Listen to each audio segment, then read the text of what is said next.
So this will be just a quick walkthrough through what I have for an audio system. So in the back I have a California 1200 watt, which is about 850 RMS.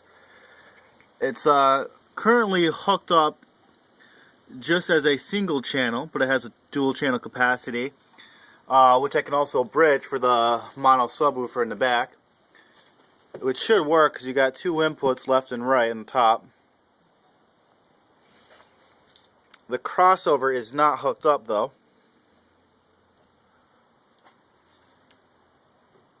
In the battery, I have 4 8-gauge wires going in. One is hooked up to a fuse behind the subwoofer, which is then hooked up directly to the starter battery. The other one is looping around behind, which I believe is powering this amplifier over here. And then the third one goes right underneath the trunk, which is for the air ride. This is the controls for it. For grounds, I have the ground for the air ride, which is that silver wire. That's grounded to the frame where the spare tire would be.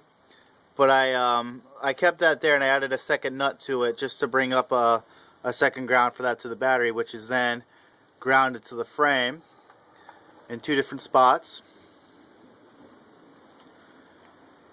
So that appears to be good. And I also have a second amplifier right here. It's the California Profile 4 channel, 700 watt. And the 4-gauge wire coming from the battery is right there. And then it splits up. And it looks like 2 primary 8-gauge wires going out and a few of the smaller, about 16-gauge wires hooked up to it.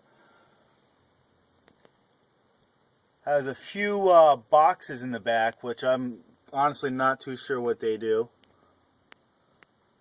But everything works, so everything should be hooked up correctly.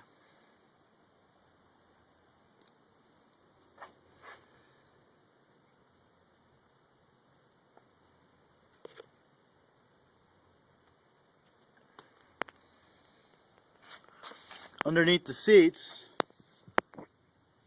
it's going to be hard to see, but if you can even see it at all, those are kicker capacitors. Also work as crossovers as well. Those will be for the front speakers. Each seat has one.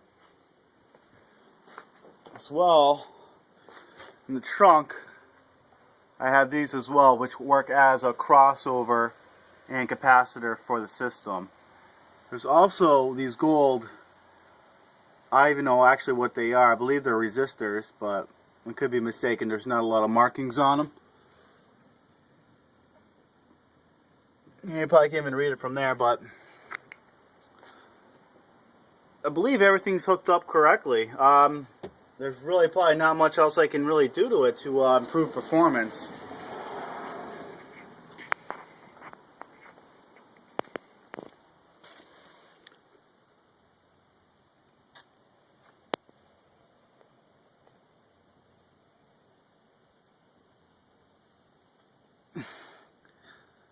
So that's basically my sound system in my car. Not too bad.